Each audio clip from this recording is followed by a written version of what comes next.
lá atrás, né, toda essa evolução ela foi baseada no trabalho de Aristóteles, lá no começo, quando ele buscou usar o método filosófico e analítico para poder delimitar o que é ciência e delimitar o que é filosofia. E ele criou uma categorização do conhecimento que é justamente o que embasa a separação das ciências hoje e o próprio método científico.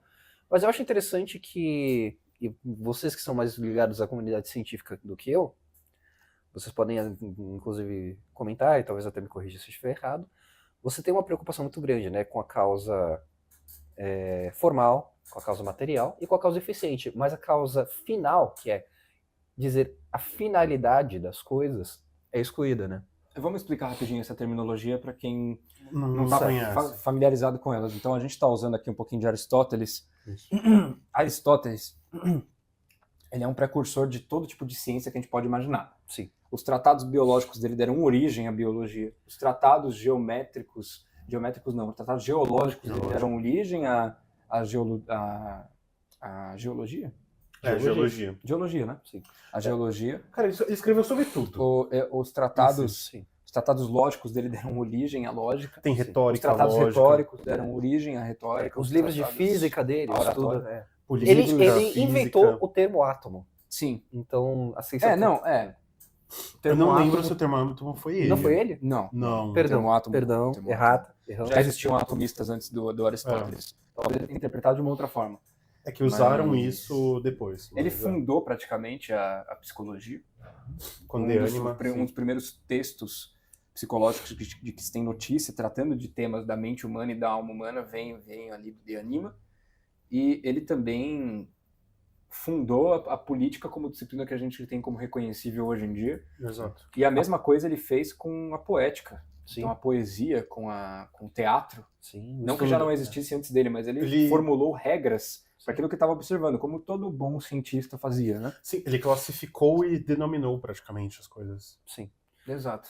Exato. Então, só explicando a questão das causas, né? Isso.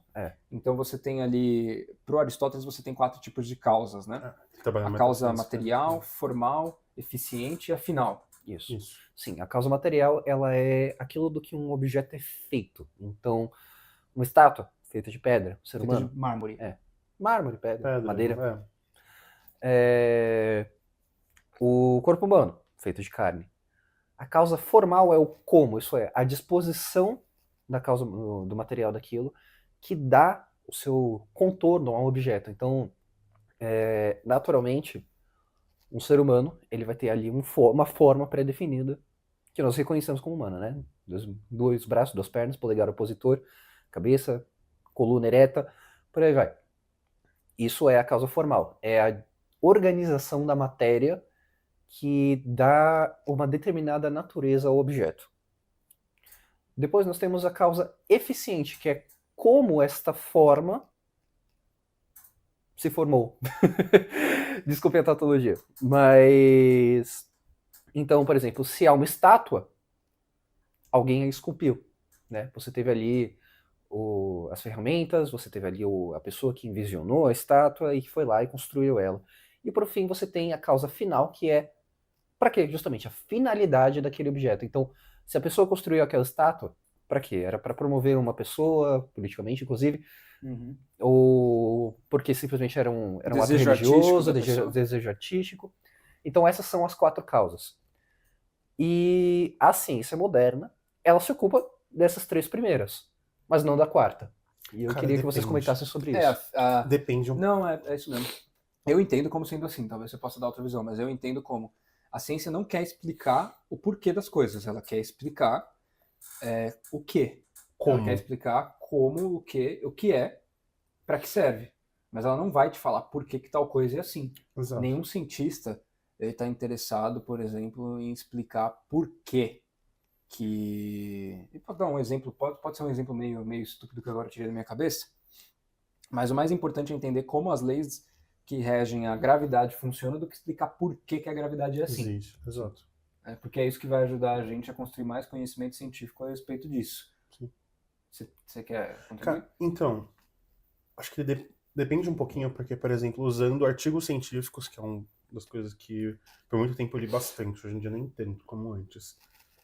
Muito dos títulos de artigos científicos, eles são como algumas coisas às vezes se interagem em si ou uma experimentação. Então, tipo, por exemplo, um dos mais recentes que eu li que me vem à cabeça é sobre a falta de glicose no cérebro em pacientes com demência e Alzheimer. Ponto. Assim, por que a gente vai entender isso? Porque caso isso seja comprovado como verdade, a gente pode ter uma ideia de como surge o Alzheimer e a demência. Mas não é a causa final, tipo, realmente, ela não é o ápice em si. É mais entender como aquilo tudo acontece e talvez, expondo essa ideia e fazendo esse teste, a gente possa encontrar uma solução ou não. Porque a ciência ela tem muito de experimentação. É uma experimentação. E você não pode ter muitas certezas quando vai fazer um artigo, quando você vai ser um cientista em si. Porque você tem que ter ideias e experimentar. Então, tipo, muitas vezes o erro pode ser bem visto também. E não necessariamente você saber que a falta de açúcar no seu cérebro pode ocasionar a demência e Alzheimer, vai explicar por que a demência e Alzheimer existe. Mas é algo que tá ali. Então, tipo, um grande depende, porque às vezes pode ser, às vezes não. Mas o que realmente não importa tanto assim como antes. Certo. Eu entendo que o Marcelo falou que o erro também faz muito, às vezes pode ser bem visto, né? A ciência precisa ser falseável nesse quesito, né? Então, toda teoria é passível de ser um erro. Sim. E é o erro que vai ajudar a construir as bases para novas teorias científicas que vão produzir novos grandes acontecimentos que vão melhorar a nossa vida, né? Então, sem ciência, a gente não teria agricultura moderna, a gente não teria as roupas que a gente usa. Cara, cimento, a gente não teria as casas que a gente habita, a gente não teria a medicina moderna, a gente não teria plástico, a gente não teria nada disso, porque foi tudo ali acontecimentos. Tem um site até interessante, acho que é a Science Heroes, alguma coisa assim. É uma lista de pessoas que mais contribuíram para o bem-estar da humanidade por meio de método científico. E as duas pessoas que estão lá no topo é uma dupla de cientistas chamados Carl Bosch e Fritz Haber. Esses dois caras descobriram um método novo na época, né, de sintetizar amônia para produzir alimento. E com isso é estimado que eles salvaram as vidas de centenas de milhares de pessoas. Centenas de milhões de pessoas, na verdade. Então, 200 milhões de pessoas, algo assim.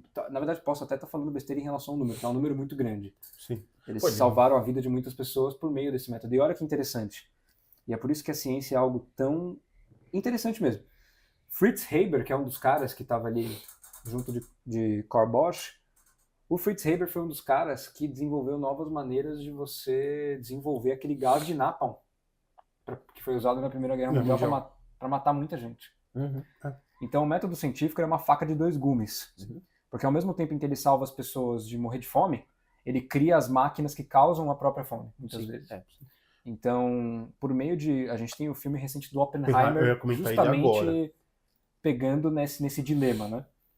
Da pessoa que utiliza do seu conhecimento científico para produzir uma arma de destruição em massa, né? Sim. Então, a ciência, ela é um processo que ela é neutro. A gente considera como positivo para a humanidade no geral por tudo que a gente conseguiu de benefício. Sim. Mas muitos malefícios foram causados por descobertas científicas muitas vezes também. Sim. Inclusive uma coisa que é meio triste, que a gente já conversou algumas vezes também fora das câmeras, que comentei com vocês que é algo muito triste, é quase amargo e agridoce, que guerras e desastres, ele impulsiona muito a ciência e a tecnologia. E isso é meio triste de pensar. Que tipo, o ser humano ele fica tanto no limite, ali dentro da guerra, tipo, seja de fazer o mal pro outro, ou de se defender, que ele acaba sendo mais criativo, tendo que ser mais criativo. Então os carros e aviões ficaram muito populares por conta de guerras. Santos Dumont ele se matou quando ele viu que os aviões estavam sendo usados para guerra e não apenas para transporte de civis. O Oppenheimer e o Einstein ficaram ferrados da cabeça quando viram que as invenções deles realmente estavam sendo usadas para a guerra. E não como, por exemplo, produzir energia limpa, que era o que o Einstein queria com a teoria nuclear dele. E, cara, internet, telefone, alimentos enlatados. Muito usado em guerra. Tipo, corte... Mano, até cortes e moda. A guerra, ela impulsiona o ser humano a fazer algo muito além, porque a gente tá no extremo, só que ao mesmo tempo muito triste. Porque devasta vidas. Sim. É o pleno domínio do mundo material, só que sem um princípio que o guia. Que guia isso é porque assim, se todo mundo hoje em dia, se várias nacionalidades estão fazendo ciência, cada país tem os seus princípios norteadores que vieram das suas práticas culturais, né? Uhum. A ciência, ela é um reflexo, muitas vezes, das práticas culturais de um determinado local. Qual que era a ciência dos nazistas, por exemplo? Na Segunda Guerra Mundial, a gente tinha Balística.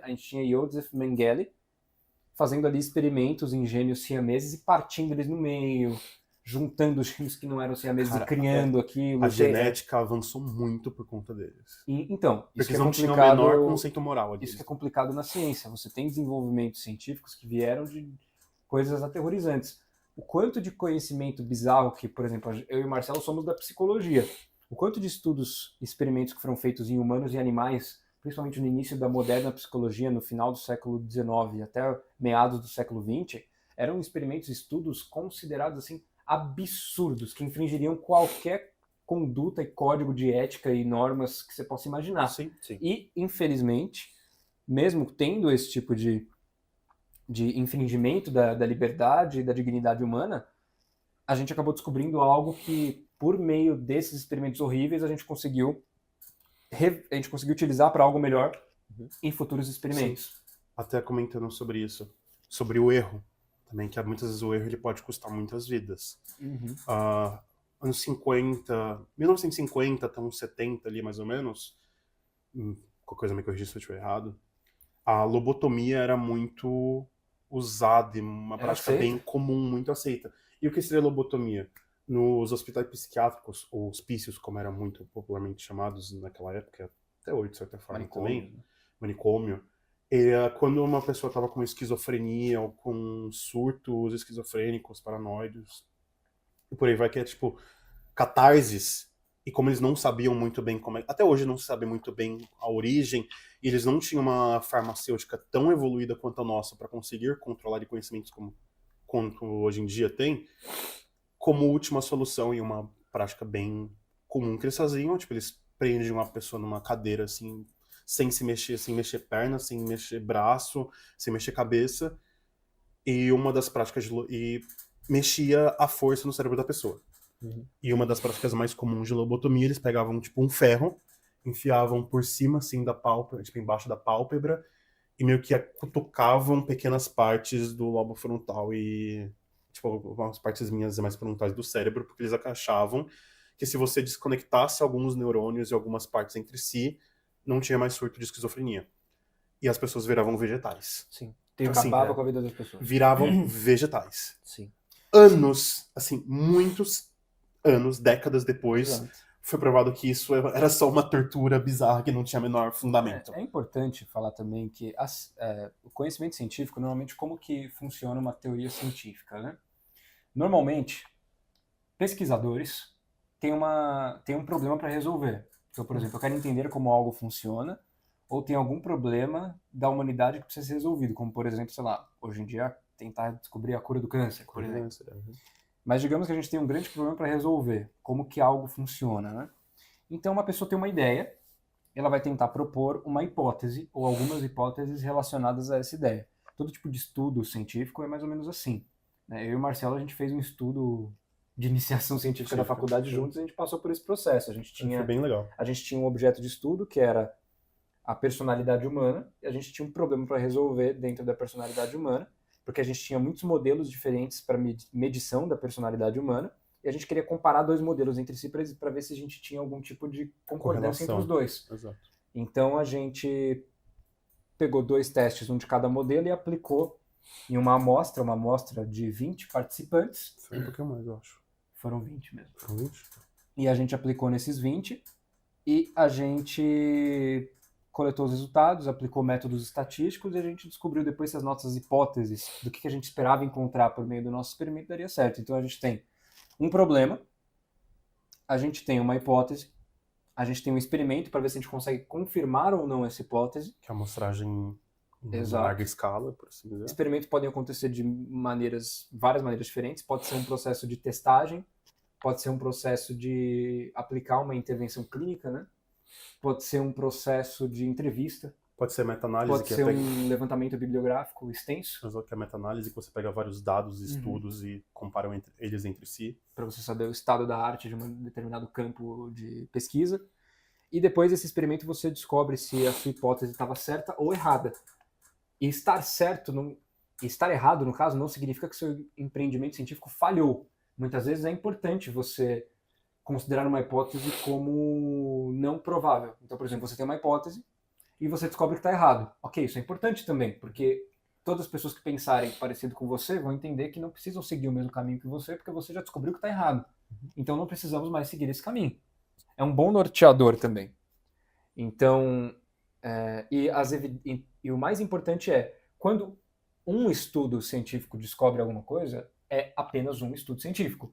É necessário replicar as descobertas, porque se a gente está lidando com probabilidades, a gente tem que descobrir se aquele experimento, digamos que eu estou testando a eficácia de uma droga.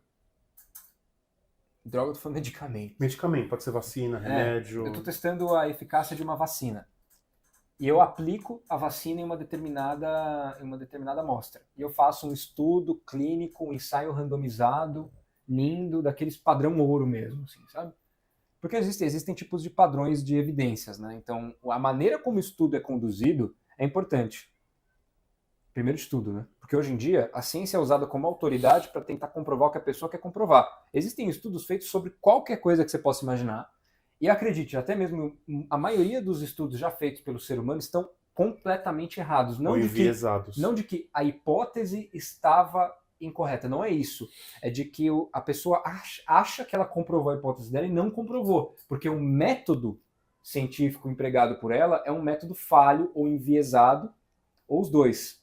Então todo estudo tem que ser analisado com base não apenas... Você não pode abrir o estudo, ler o parágrafo abstract e depois fechar o estudo. Você tem que dar uma olhada nos métodos e ver se aquilo ali está fazendo sentido, né? Então, por exemplo, eu vou testar ali um medicamento, né? Que era o que eu estava usando de exemplo. Aí eu testo esse medicamento e eu percebo que funcionou o que eu queria comprovar, certo? Eu estou tentando combater uma certa doença e os sintomas começaram a regredir depois da utilização da droga, certo? Eu não vou entrar nas nuances de como fazer um estudo desse, eu só vou falar que aconteceu o que eu esperava que acontecesse. Um estudo só não é suficiente, você tem que fazer vários. Você tem que replicar, porque e se foi sorte? E se foi chance? E se o estilo de vida dessas pessoas já fariam com que ela melhorasse? E se não foi apenas o meu medicamento? E se foi o estilo de vida dessas pessoas? A amostra da população pode ser enviesada. Exato. Então assim, eu preciso replicar com tipos diferentes de pessoas, com com tempo amostras pode dar ruim. diferentes, por um maior período de tempo, por períodos curtos, períodos longos. Eu preciso testar de várias maneiras, porque daí a gente tem uma base de evidências que é mais sólida. Ó, em todas as vezes que a gente aplicou esse medicamento novo, com vários tipos de amostragem diferente, pessoas de várias idades, pessoas de várias condições sociais, com estilos de vida diferentes, o resultado sempre foi o mesmo. Os sintomas diminuíram em tal período de tempo. É isso que esse medicamento faz. Enquanto a gente não tiver uma base robusta de evidências, a gente não tem muita coisa. A gente tem apenas uma teoria que não tem comprovação nenhuma. E muito de conhecimento que se diz científico são teorias que não têm comprovação, que a gente entra no campo de que o que é uma pseudociência. Se fala muito de pseudociência. Uma pseudociência é exatamente isso. Essa base sólida e robusta de evidências que eu descrevi aqui não existe. Ou existe, entre aspas, porque aqueles que propagam as pseudociências acreditam que sejam evidências sólidas, quando na verdade não são. E acabam gerando diversas conversas, diversos debates. Às vezes nem tem evidência. Às vezes é só teoria. É uma grande hipótese. Exato. Então, o conhecimento científico, ele é formulado desta forma. E são probabilidades. Eu nunca vou ter sempre vai ter ali, quando você pega uma bula de um medicamento que funciona, que tem uma base evidencial sólida, sempre vai ter um risco de que aquilo não funciona da maneira como você está esperando que funcione. Sim. Por quê? Porque probabilidade. Pode ser que dê errado. A margem de erro é fundamental. Sempre existe uma margem de erro. Sim. Com alguém isso não vai funcionar. E na ciência também tem muito isso da curiosidade. Não necessariamente um cientista, ou seja ele de qualquer campo que for, seja farmacêutico, médico, físico teórico, qualquer campo em si. ele vai estar fazendo aquilo pelo bem da humanidade. Muitas vezes fala assim, mano, eu tenho curiosidade de ver como isso daqui interage com aquilo. Exato. E às vezes ele acaba encontrando algo que realmente vai ajudar a humanidade. Sim. Às vezes não. Então, tipo, eu acho que isso é um dos fatores que faz, talvez, muitas pessoas dentro das áreas da ciência, tipo, áreas científicas, e principalmente dentro das pesquisas, talvez não se importarem tanto com a causa final. Porque a causa final vai ser o conhecimento adquirido pelo aquele experimento.